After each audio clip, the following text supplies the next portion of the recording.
Les voy a pedir que me acompañen, por favor, ahí al capítulo 8 del libro de Números. Por favor, en sus Biblias.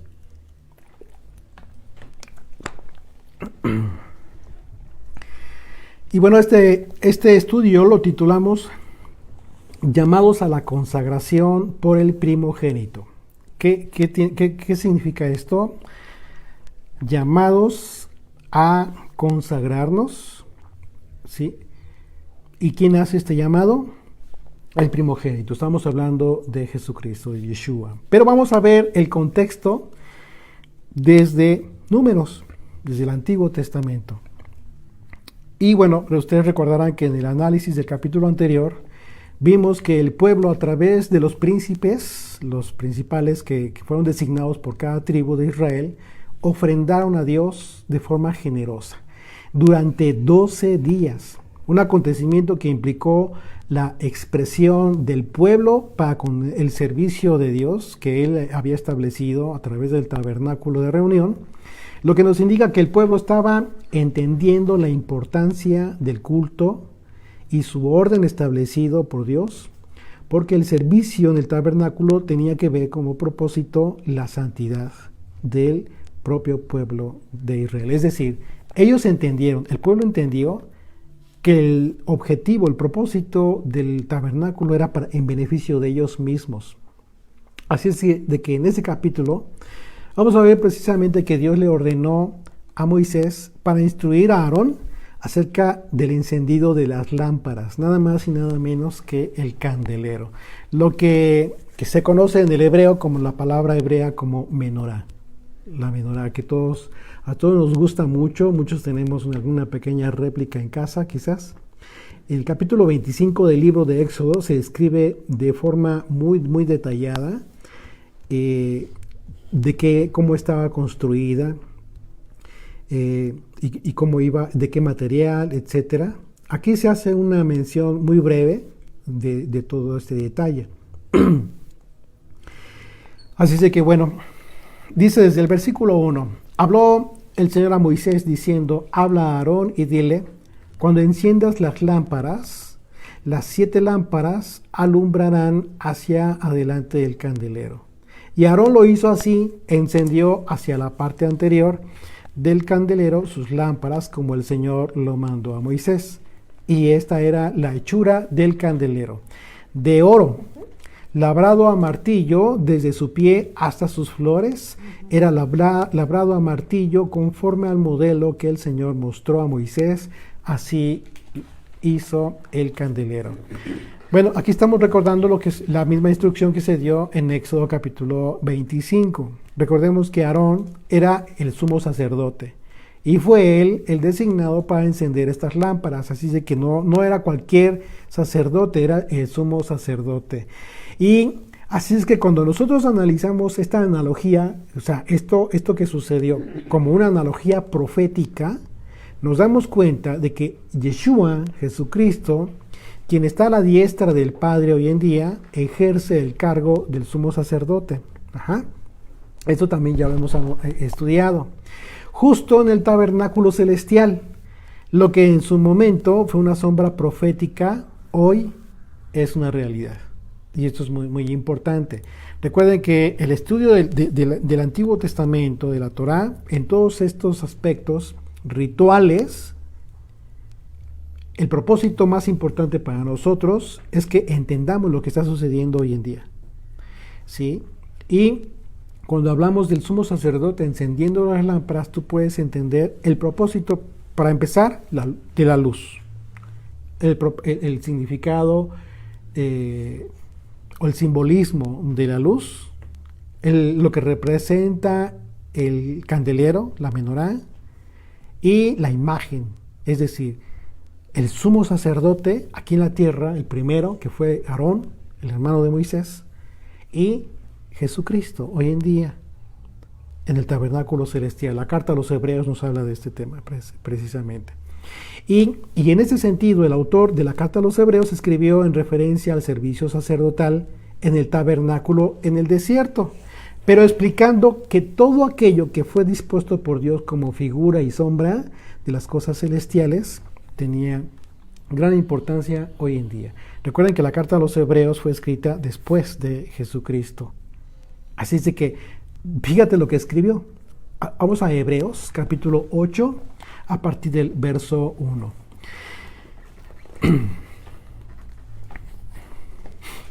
Hebreos, capítulo 8, verso 1. ¿Ya lo tienen?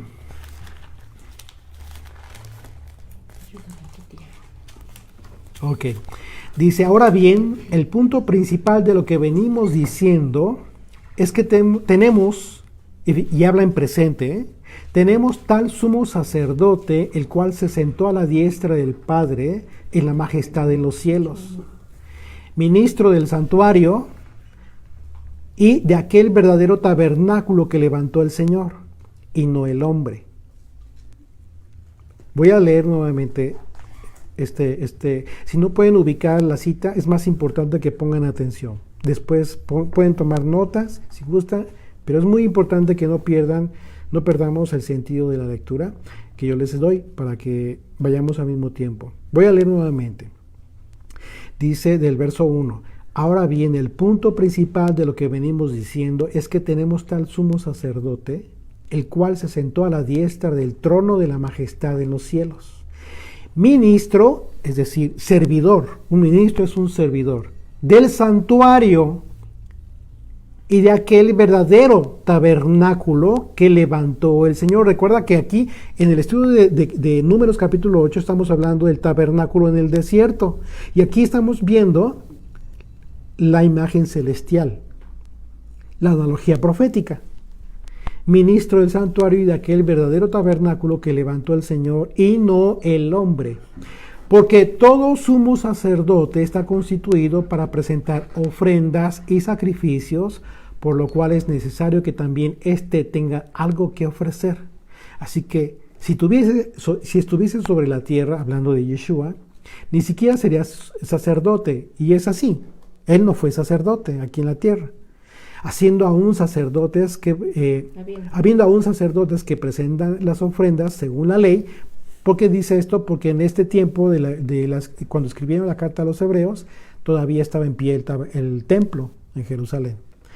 Dice, y los cuales sirven a lo que es figura y sombra de las cosas celestiales, como se le advirtió a Moisés, cuando iba a erigir el tabernáculo, diciendo, mira, haz todas las cosas conforme al modelo que se te ha mostrado en el monte.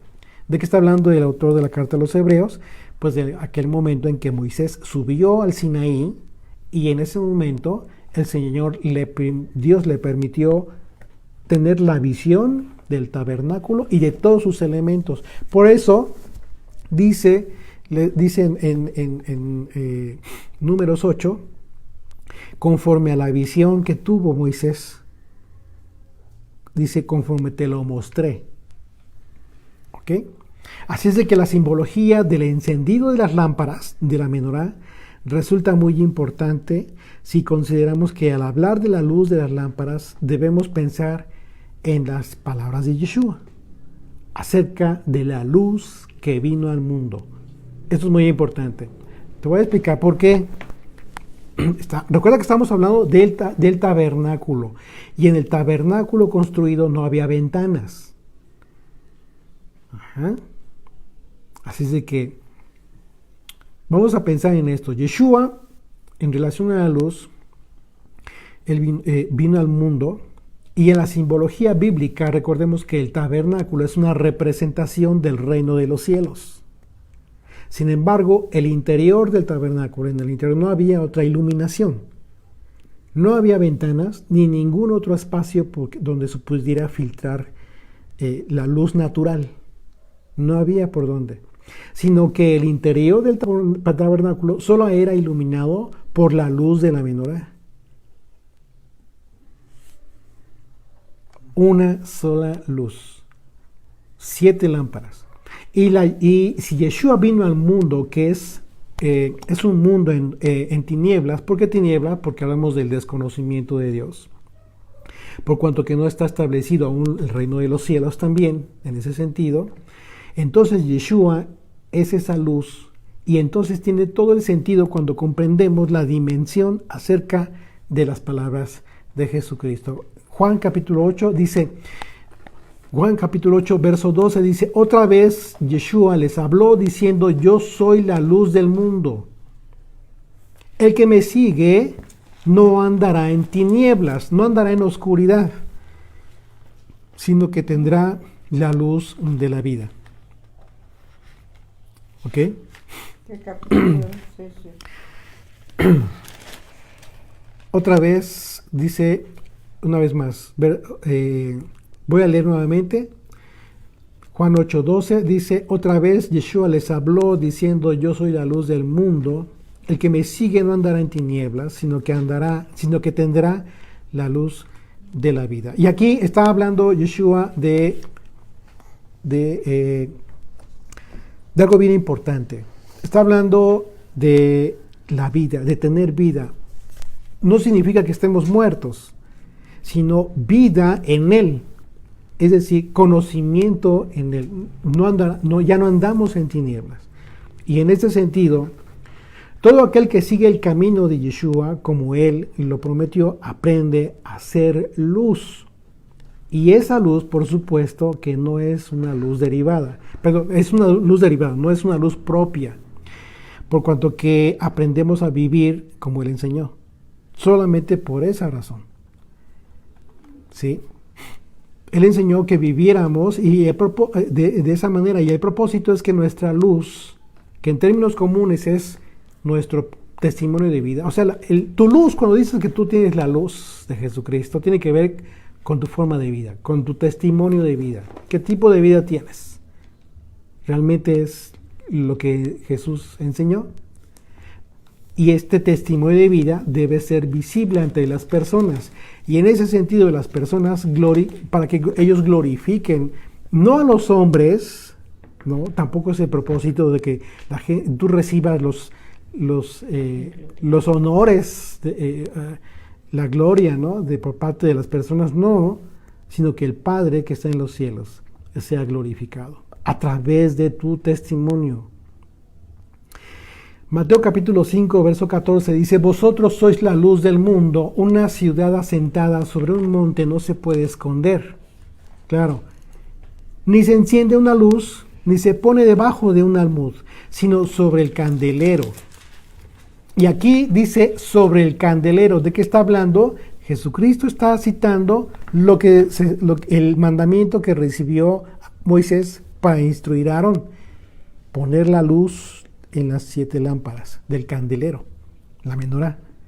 Dice, ni se enciende una luz y se pone debajo del almud, sino sobre el candelero. Y alumbra a todos los que están en casa. ¿Cuál es la casa? De acuerdo a la simbología bíblica, en el tiempo de Jesucristo, la casa era el templo. Pero ya no hay templo. Entonces, ¿ya no hay casa? Claro que sí. Claro que sí. El tabernáculo está siendo construido de piedras vivas, contigo y conmigo. Esta es la casa. Este es el reino que está siendo conformado entre las naciones del mundo. Por eso es un error cuando las personas piensan que no tiene nada que ver con Israel. No. Tienes que entender lo que el Pablo enseñó acerca de Israel. No tiene nada que ver con el Israel geográfico de Medio Oriente, ni con las personas que viven en ese lugar. Ya no. A partir de Jesucristo se conforma la nueva nación a través del nuevo pacto. Una nación de toda lengua, linaje y nación. Una nación santa. Así dice, así alumbre vuestra luz delante de los hombres, para que vean vuestras buenas obras. Ahora, ¿cuáles son las buenas obras? Lo que a ti se te ocurre que haces en beneficio de alguien más. Pues claro que no, porque en ese sentido cada quien tiene un criterio muy personal acerca de lo que es bueno, una buena obra, porque para otros quizás no sea buena obra. ¿De qué está hablando? Si está hablando Jesucristo, te está hablando de la Torá, te está hablando del candelero, Te está hablando en el lenguaje bíblico, de los conceptos bíblicos.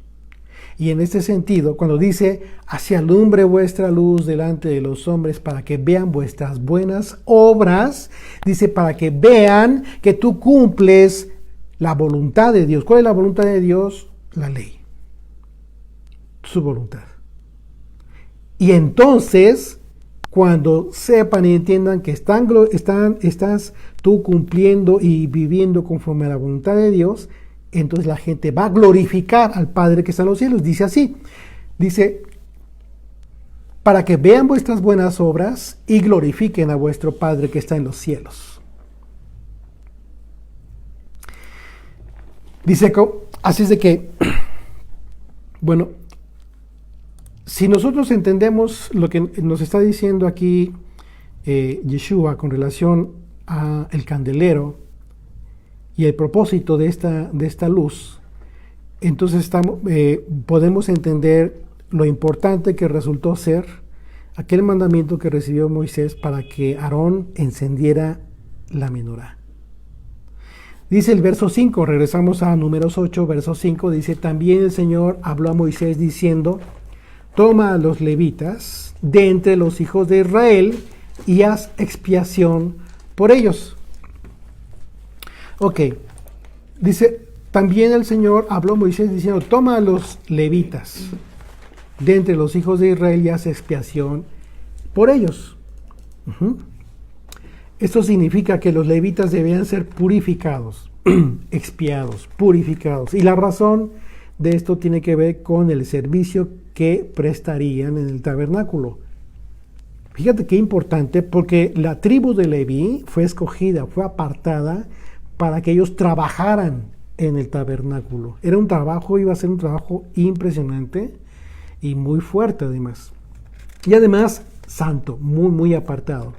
De manera que las implicaciones simbólicas de esta purificación ritual, pues fueron muy importantes, ya que debemos considerar lo que nos indica en el propio texto, en líneas más adelante, cuando Dios especifica que tomó a los levitas en sustitución de los primogénitos de Israel. Fíjate qué interesante. Y vamos a entender por qué. ¿Por qué Dios sustituye a los primogénitos de Israel y dice, voy a escoger a los levitas? ¿Por qué razón? Recordemos que la primogenitura en la cultura hebrea antigua siempre representó la herencia espiritual, ¿sí?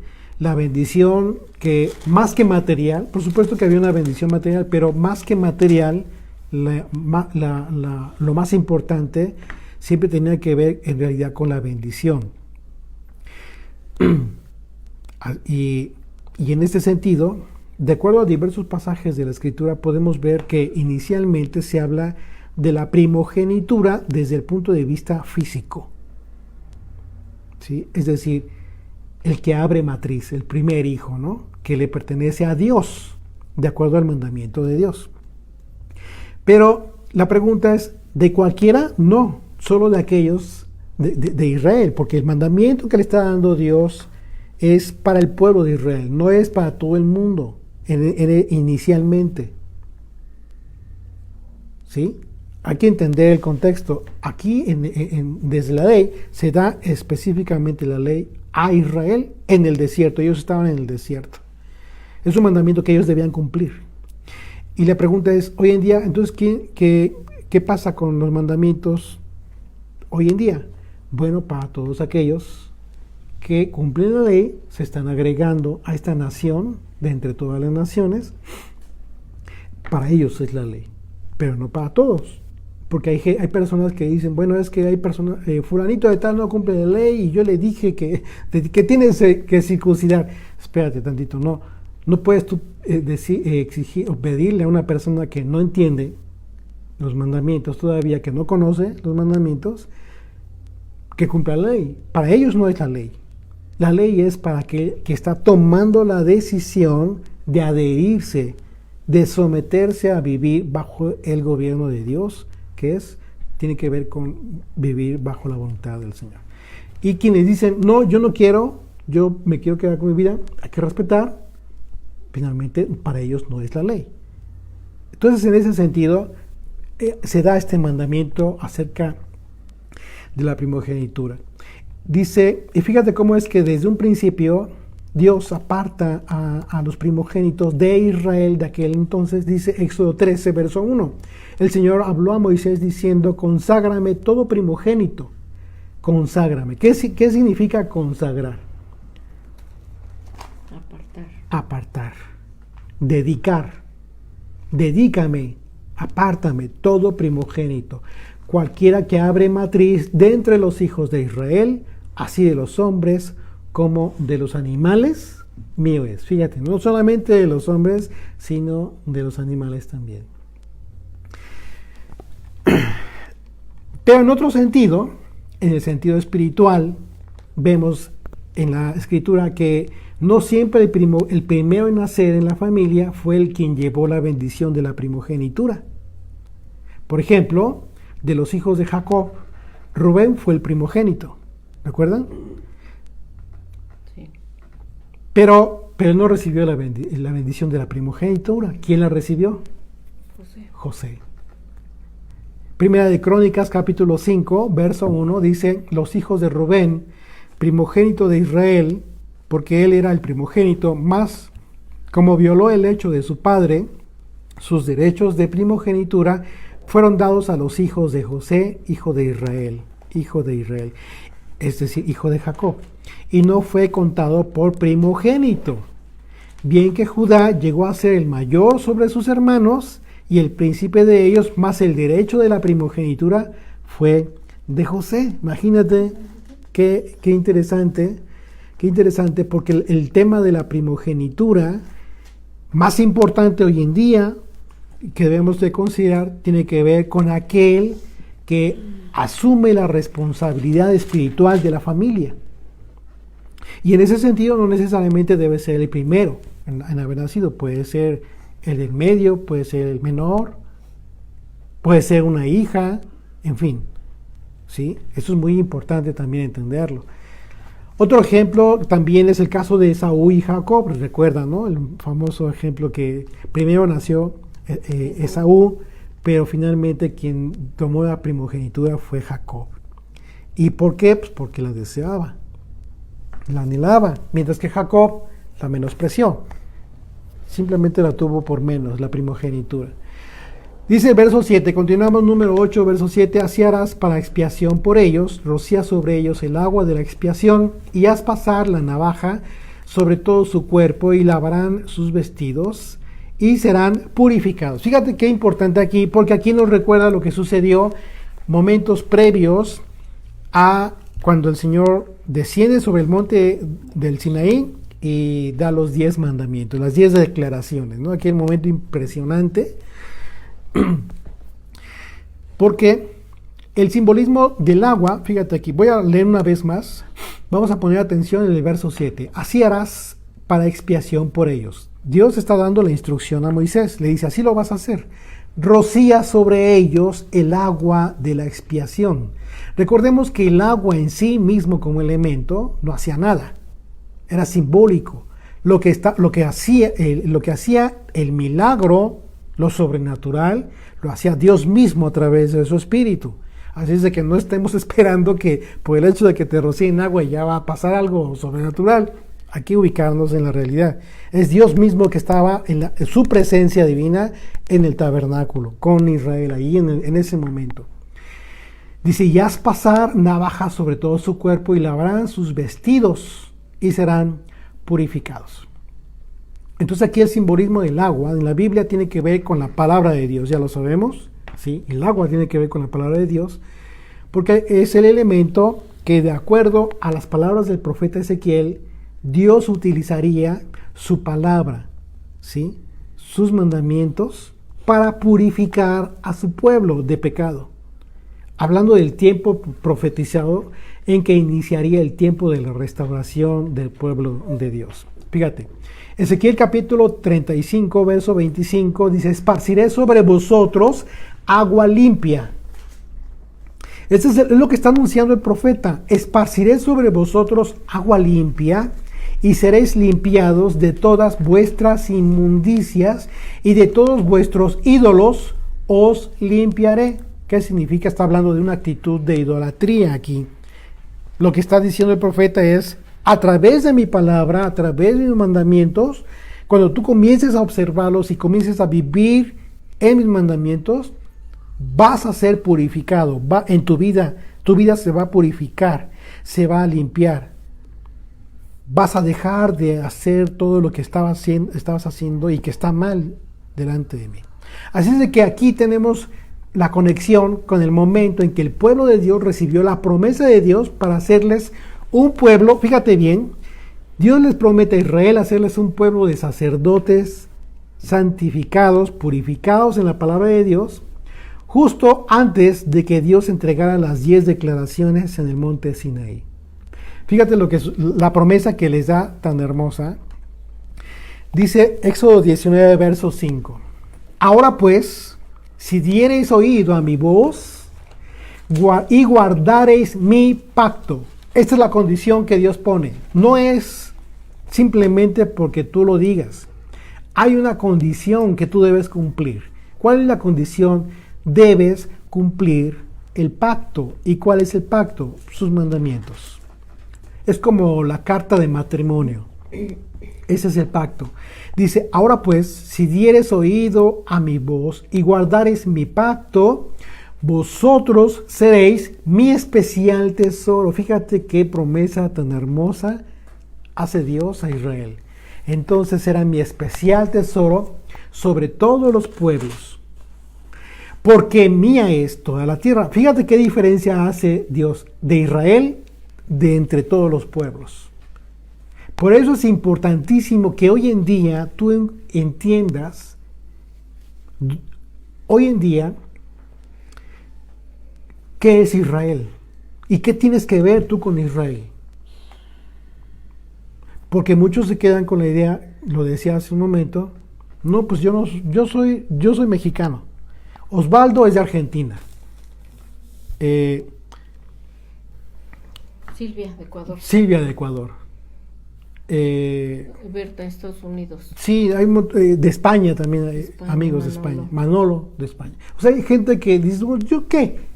¿Qué tengo que ver con Israel? No, tienes que entender cuál fue la promesa que Dios hizo desde el tiempo de los profetas. Porque todo lo que sucedió en Israel, la destrucción del templo de Jerusalén, la muerte del Hijo de Dios, la muerte de los profetas, la muerte de los apóstoles, fue prevista por Dios con un propósito divino de expansión de la tierra de la nación de Israel sobre las naciones del mundo. Y hoy Israel está siendo conformado a partir de Jesucristo. Cuando él lo dijo, ¿qué fue lo que dijo Pedro? Le dijo a Pedro. El Señor le preguntó a Pedro, ¿quién dicen los hombres que es el Hijo del Hombre? O sea, hablando de él mismo. ¿No? Le pregunta a los discípulos. Y unos dicen, no, que unos piensan que es el profeta, etc. Y entonces Pedro contesta. Dice, tú eres el Hijo del Dios viviente. Y Yeshua le dice, eso no te lo reveló ni carne ni sangre, sino mi Padre que está en los cielos. Pedro recibió en ese momento un entendimiento sobrenatural acerca de la identidad de Jesucristo. Y entonces lo siguiente que le dice, fíjate qué importante, le dice, y a ti te digo, Kefa, Pedro, piedrecita, que sobre esta roca, hablando de él como la roca de Israel, hablando de Jesucristo, sobre esta roca edificaré mi iglesia. De tal suerte que a partir de Jesucristo, su iglesia, la iglesia de Jesucristo, del Hijo de Dios, está siendo conformada. Entonces, la muerte y resurrección de Yeshua es el inicio de estas lluvias tardías, de estas lluvias que darían fruto abundante. Tenía que morir el grano, tenía que caer al suelo para dar fruto abundante. ¿Y cuál es ese fruto? Tú y yo, todos nosotros que estamos viniendo a Él. Estamos viniendo a Él y estamos siendo parte de esta iglesia que Él está conformando. De tal manera que hoy en día todas estas ideas chistosas de que de repente vamos por la reforma de la iglesia, pues bueno, para empezar solo hay una iglesia. Solo hay una iglesia. Es esta de la que habló Jesucristo, la que está conformada a partir de Él, sobre el fundamento de la fe de Jesucristo. Una sola iglesia. La pregunta es, ¿cuál iglesia vas a reformar? Fuera de esa no hay otra. Habrá congregaciones, grupos, denominaciones religiosas, etcétera, pero todo lo demás es protagonismo. Tú no puedes reformar lo que está formado desde el cimiento. Hay que tener mucho cuidado con lo que decimos y con lo que escuchamos. Tú no puedes reformar ni pretender la reforma de la iglesia si hablas de la iglesia de Jesucristo. Y fíjate qué hermosa promesa. Vosotros me seréis un reino de sacerdotes y de gente santa. Estas son las palabras que dirás a los hijos, le dice a Moisés, a los hijos de Israel. Entonces vino Moisés y llamó a los ancianos del pueblo y expuso en presencia de ellos todas estas palabras que el Señor le había mandado. Y todo el pueblo respondió a una y dijeron, todo lo que el Señor ha dicho, haremos. Esta fue la respuesta del pueblo en general. Lo que el Señor ha dicho, eso haremos. Y Moisés refirió al Señor las palabras del pueblo. Entonces el Señor dijo a Moisés, he aquí yo vengo a ti en una nube espesa para que el pueblo oiga mientras yo hablo contigo. Y también para que te crean para siempre. Esto iba a ser algo impresionante, sobrenatural. Dice, y Moisés refirió las palabras del pueblo al Señor. Y el Señor dijo a Moisés, ve al pueblo, fíjate lo que les dice, ve al pueblo y santifícalos hoy y mañana y laven sus vestidos y estén preparados para el día tercero, porque el tercer día el Señor descenderá a los ojos de todo el pueblo sobre el monte Sinaí. Impresionante. Aquí vemos lo mismo, la misma instrucción que el Señor le da a Moisés. Rocía sobre ellos agua de la expiación y haz pasar navajas sobre todo su cuerpo, hablando de los sacerdotes, y lavarán sus vestidos. ¿Por qué dice el Señor que laven sus ropas? Bueno, porque esto tiene un simbolismo impresionante, muy importante, que tiene que ver precisamente con lo que leemos en Apocalipsis, acerca de las ropas. ¿Sí? Cuando tú en tu vida tuviste el propósito de lavar tus ropas, es decir, de purificarte con esta agua que tiene que ver con la palabra de Dios, y de prepararte para la vida eterna, porque pues, ¿de qué sirve que te prepares para la vejez si a final de cuentas te preparas para la vida eterna? Eso es lo que te hace la palabra de Dios, te purifica, te limpia para la vida eterna. Y entonces, ¿qué es lo que leemos en Apocalipsis? En Apocalipsis vemos que ahí se habla precisamente de estas ropas, de lino fino. ¿Qué es el lino fino? Las acciones justas de los santos. ¿Cuáles son las acciones justas?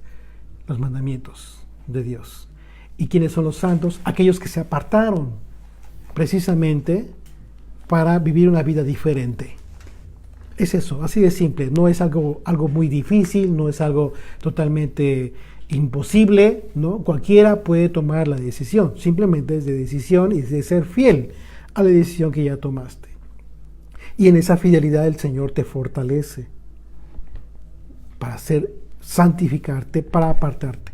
Y entonces, fíjate, como vemos, el propósito del ritual, de la expiación, de la que se habla en este capítulo acerca de la purificación de los levitas, se encuentra muy relacionada con la purificación que hizo Moisés con el pueblo antes de recibir la ley. ¿Por qué? Ropas nuevas, ropas limpias, eso es la ley. La ley en ti es lo que te viste, es tu testimonio. Estos dos eventos que estamos citando aquí tuvieron que ver con el propósito, un propósito divino, el servicio a Dios, un servicio que tenía como característica primordial la obediencia a la ley del Señor, un aspecto que el pueblo no tuvo en su momento. Lamentablemente dijeron sí, todo lo que diga el Señor lo haremos, pero fallaron, y por ello fueron designados los levitas, por ese error que tuvieron, por esa falla. Por eso fueron designados los levitas para el servicio del santuario. Y esto lo confirmamos más adelante, en donde está escrito que los levitas sustituyeron a los primogénitos de Israel. Sin embargo, no dejarían de ser consagrados a Dios, como se describió en el mandamiento originalmente, que ya leímos. Vamos a seguir leyendo Números 8. Verso 8 dice, luego tomarán, y aquí sigue el mandamiento de la ofrenda, dice, luego tomarán un novillo con su ofrenda de flor de harina amasada con aceite, y tomarás otro novillo para expiación, y harás que los levitas se acerquen delante del tabernáculo de reunión, y reunirás a toda la congregación de los hijos de Israel. Y cuando hayas acercado a los levitas delante del Señor, fíjate bien lo que iban a hacer, pondrán los hijos de Israel sobre sus manos sobre los levitas. Iban a poner sus manos sobre los levitas. Y ofrecerá Aarón los levitas delante del Señor en ofrenda de los hijos de Israel. Y servirá en el ministerio, en el servicio del Señor. Y los levitas pondrán sus manos sobre las cabezas de los novillos que iban a ser sacrificados. Y ofrecerás el uno por expiación, o sea, para purificación, y el otro en holocausto al Señor. El otro iba a ser totalmente quemado. Ofrenda de olor grato a Dios, para hacer expiación por los levitas. Y presentarás a los levitas delante de Aarón y delante de sus hijos, y los ofrecerás en ofrenda al Señor. ¿Qué significó esto? Bueno, aquí vemos este caso en que el pueblo haya puesto las manos sobre los levitas. Significó que los levitas estaban siendo entregados a Dios como una ofrenda por parte del pueblo, porque era una tribu, los levitas. Pero en ese momento fueron entregados a Dios para el servicio, y aquí se le da a Aarón una responsabilidad y a sus hijos impresionante, porque iban a quedar como a su tutela de ellos como sacerdotes. Todos estos levitas tenían que ser instruidos, eleccionados en el servicio del tabernáculo. Dice el verso 14, así apartarás a los levitas de entre los hijos de Israel y serán míos los levitas. ¿Ya te diste cuenta? Dice, los apartarás, no serán del común del pueblo, serán míos. Después de eso vendrán los levitas a ministrar en el tabernáculo de reunión, serán purificados y los ofrecerás en ofrenda. Porque enteramente me son dedicados a mí los levitas de entre los hijos de Israel, en lugar de todo primer nacido, en lugar de todo primogénito. Los he tomado para mí en lugar de los primogénitos de todos los hijos de Israel. Impresionante. Ahora, ¿por qué los levitas ocuparon el lugar que debían haber ejercido los primogénitos de Israel? Esto sucedió por causa del pecado del becerro de oro, ¿te acuerdas? El pecado de idolatría. Aquel momento terrible en que Israel se prostituyó espiritualmente hablando y comenzó a adorar a un becerro de oro que ellos mismos crearon. Imagínate.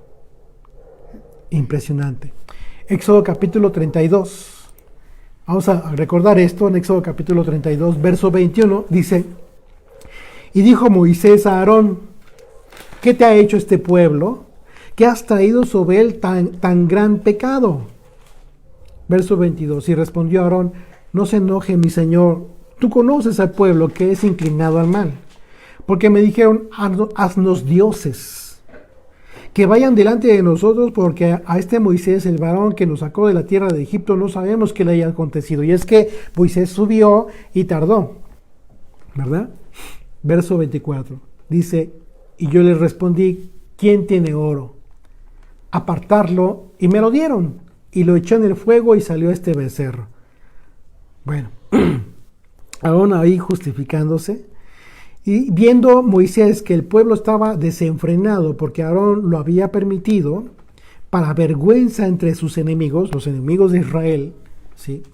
Se puso Moisés a la puerta del... Fíjate aquí viene lo importante, fíjense lo que sucedió. La decisión, la toma de decisión. ¿Qué quieres para tu vida? ¿Quieres ser apartado? ¿Quieres ser de Dios?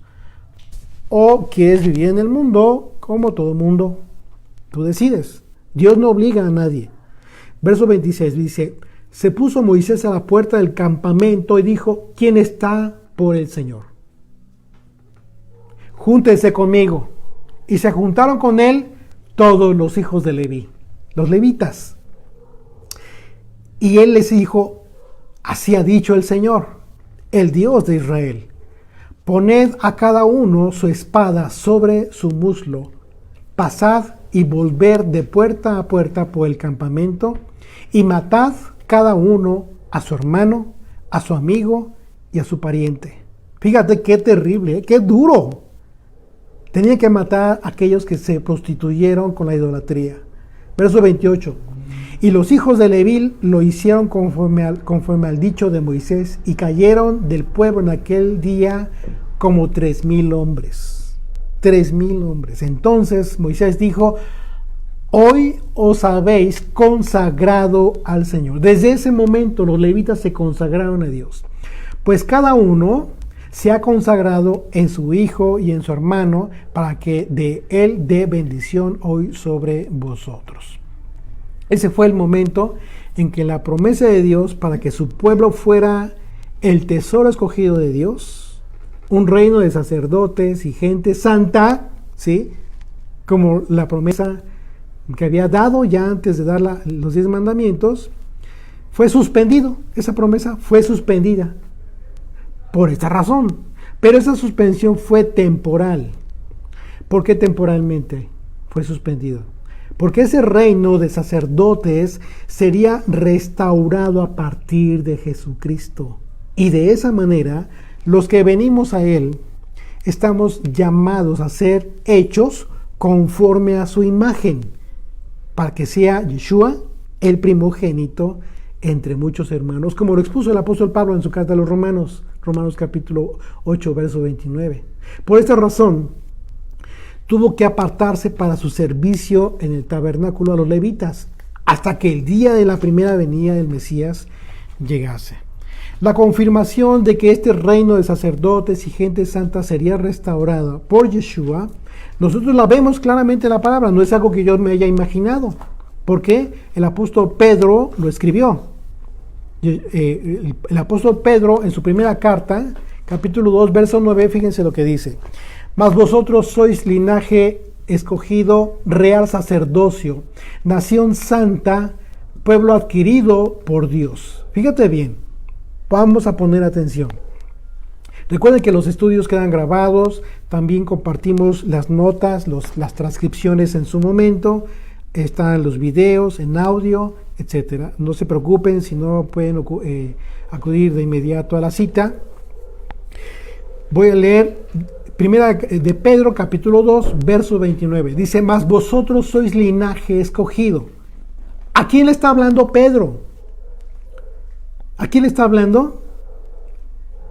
Pedro está hablándole a todos aquellos que estaban viniendo a la fe de Jesucristo, sin importar que fueran judíos, sin importar que fueran extranjeros.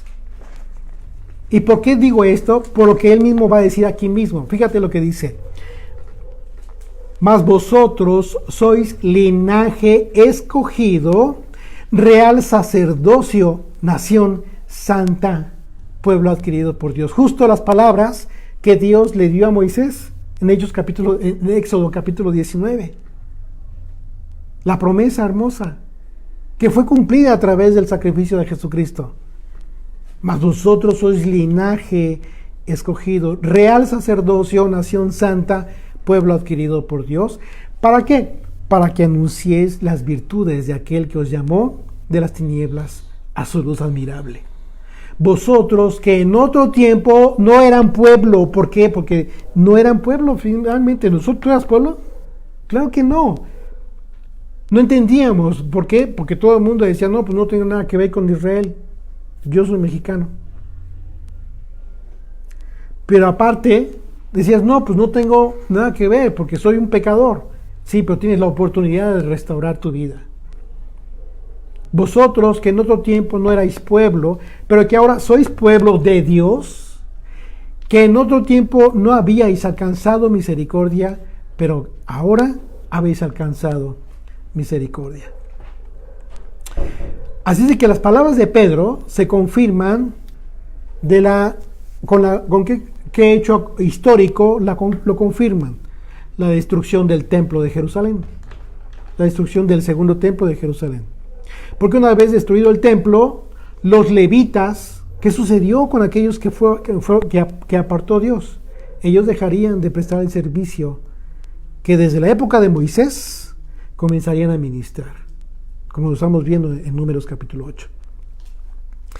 De modo que a partir del año 70, después de Yeshua, todos aquellos, todos, sin excepción, todos aquellos, sean judíos, sean de cualquier nación, israelitas, mexicanos, argentinos, nicaragüenses, centroamericanos, etcétera. Todos aquellos que estamos viniendo a la fe de Jesucristo, estamos conformando este real sacerdocio, una nación de gente santa. El Israel de Dios, ese es el Israel de Dios. Ya no de linaje, ya no de sangre, conforme a aquellas 12 tribus originales de Israel, sino de todo linaje y de toda lengua y de pueblo y nación. Continuamos, verso 17 de Números 8 dice, porque mío es todo primogénito de entre los hijos de Israel, así de hombres como de animales, y lo confirma el Señor. O sea, sí hubo una sustitución para el servicio en el tabernáculo, pero siguió apartándose el Señor a los primogénitos. Desde el día en que yo hería todo el primogénito de la tierra de Egipto, lo santifiqué para mí. ¿De qué está hablando aquí el Señor? Él está recordando lo que hizo, la liberación de la esclavitud en Egipto, en donde la última plaga, la última de las plagas que cayó en Egipto, ¿recuerdas? ¿Cuál fue? La muerte de los primogénitos. El ángel de la muerte llegó y liberó, saltó sobre Pesaj, Pascua, ¿sí? Sobre los primogénitos de Israel, pero mató a los primogénitos, a todos los primogénitos de los hombres de Egipto. Dice, y he tomado a los levitas en lugar de todos los primogénitos de los hijos de Israel, y yo he dado en don los levitas a Aarón y a sus hijos de entre los hijos de Israel, para que ejerzan el ministerio de los hijos de Israel en el tabernáculo de reunión y reconcilien a los hijos de Israel. Fíjate que ese es el propósito. Y reconcilien a los hijos de Israel. Porque está hablando de una reconciliación. Es claro, el texto te está recordando que la sustitución de los primogénitos por los levitas tuvo que ver con aquel pecado de idolatría, de rebelión en contra de Dios. Por eso habla de reconciliar a los hijos de Israel en el tabernáculo, para que no haya plaga en los hijos de Israel al acercarse los hijos de Israel al santuario. Así es de que Dios dio un don, dice que la Escritura que dio en don los levitas a Aarón. Significa que el Señor encomendó a los levitas, a Aarón y a sus hijos de entre las tribus de Israel para llevar a cabo el servicio en el tabernáculo. Y dice la Escritura que el objetivo fue para que reconciliaran a los hijos de Israel con el Señor y así no hubiera plagas. Es decir, que no hubiera muertes en el pueblo. La palabra hebrea para la palabra plagas es la palabra negev, que se traduce como mortandad, literal. ¿Ok?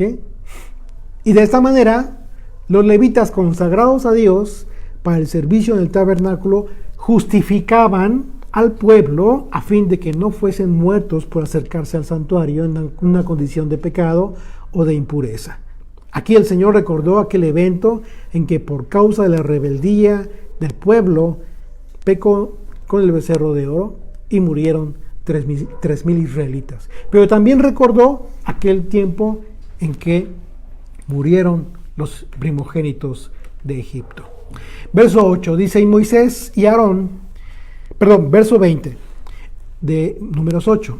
Moisés y Aarón y toda la congregación de los hijos de Israel hicieron con los levitas conforme a todas las cosas que mandó el Señor a Moisés acerca de los levitas. Así hicieron con ellos los hijos de Israel, y los levitas se purificaron y lavaron sus vestidos, y Aarón los ofreció en ofrenda delante del Señor. E hizo Aarón expiación por ellos para purificarlos. Así vinieron después los levitas para ejercer su ministerio en el tabernáculo de reunión delante de Aarón y delante de sus hijos, de la manera que mandó el Señor a Moisés acerca de los levitas. Así hicieron con ellos. Luego habló el Señor a Moisés diciendo, los levitas de 25 años arriba entrarán a ejercer su ministerio en el servicio del tabernáculo de reunión. Pero desde los 50 años cesarán de ejercer su ministerio y nunca más lo ejercerán. Bueno, aquí está Dios está estableciendo un mandamiento que era muy importante porque estaba cuidando de la salud de los levitas. Este aspecto ya lo hemos comentado porque tiene que ver con el trabajo físico que se ejercía en el servicio del tabernáculo. Era un trabajo pesado que requería de fuerza física. Así es de que esta disposición tiene que ver primordialmente con el cuidado de los levitas en su salud, ya que el servicio en el tabernáculo durante 25 años tenían que cumplirlo, pero al cumplir a los 50 años de edad, ellos como que se jubilaban, haz de cuenta, ¿no? Continuaban sirviendo, pero en las guardias, pero ya no en el trabajo físico pesado. ¿Por qué? Cuando ya eran de edad avanzada, llevaban a cabo ciertos trabajos que no implicaban desgaste físico intenso. Tenemos un ejemplo registrado en el Evangelio de Lucas, ¿te acuerdas? En donde Zacarías, un hombre que ejercía el sacerdocio según el orden y de su clase, le tocó ofrecer el incienso. No era un trabajo muy pesado, y en ese momento fue visitado por el ángel. Y este ángel le anunció a Zacarías que tendría un hijo, es decir, nacería Juan el Bautista. Pero Zacarías se mostró incrédulo. ¿Por qué se mostró incrédulo? Pues ya estaba viejo, y su mujer también ya estaba grande, ya eran avanzados de edad. Dice la Escritura que ya eran avanzados de edad, pero además era estéril su mujer. Entonces no creyó Zacarías. Entonces se quedó mudo. El ángel le dijo, te quedarás mudo. Por no haber creído. Así es de que la evidencia en los evangelios nos muestra que efectivamente los sacerdotes y los levitas que estaban en servicio ya de edad avanzada en el tabernáculo lo hacían en aspectos que no implicaban el trabajo de los sacrificios, por ejemplo, que era un trabajo muy, muy pesado. Imagínate, ¿no? O sea, era un trabajo fuerte. Dice el verso 26, servirán con sus hermanos en el tabernáculo de reunión, dice, para hacer la guardia, pero no servirán en el ministerio, es decir, en el servicio. Así harás con los levitas en cuanto a su ministerio. Este capítulo nos enseña, ¿qué nos enseña? Bueno, que el pueblo de Dios está llamado a ser consagrado hoy en día. Hoy en día el pueblo de Dios está llamado a ser consagrado a fin de ser parte de la restauración de aquella hermosa promesa dada por Dios antes de entregar su pacto, su ley. Una forma de vida para su pueblo. Llegar a ser el especial tesoro de Dios, un reino de sacerdotes y de gente santa. El apóstol Juan, en su visión de la revelación de Jesucristo, conocido como el Apocalipsis, escribió lo siguiente. Y cantaban un nuevo cántico diciendo, digno eres de tomar el libro y de abrir sus sellos, porque tú fuiste inmolado y con tu sangre nos has redimido para Dios de todo linaje, de toda lengua y pueblo y nación, y nos has hecho para nuestro Dios reyes y sacerdotes, y reinaremos sobre la tierra. Y miré y oí la voz de muchos ángeles alrededor del trono y de los seres vivientes y de los ancianos, y su número era millones de millones, que decían a gran voz: el cordero que fue inmolado es digno de tomar el poder, las riquezas, la sabiduría, la fortaleza, la honra, la gloria y la alabanza.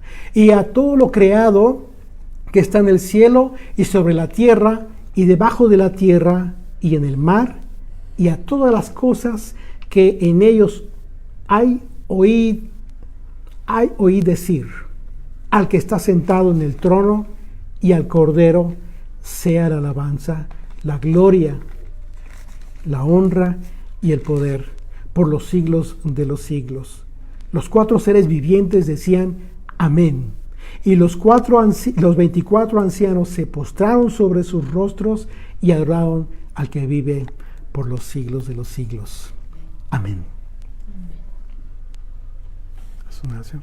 Sí, bendito Dios, gracias te damos por este estudio tan hermoso que hemos tenido, Señor, porque sabemos que ahora ya no hay tribu de Leví, Padre, pero todo este pueblo es conformado, Señor, para tu servicio, para que te busquemos, para que te adoremos, Señor, para que tengamos fe delante de ti, fidelidad a tu palabra. Gracias porque lámpara es a mis pies tu palabra y lumbrera mi camino. Te alabamos, Señor, en el nombre y por los méritos de Yeshua. Amén. Amén.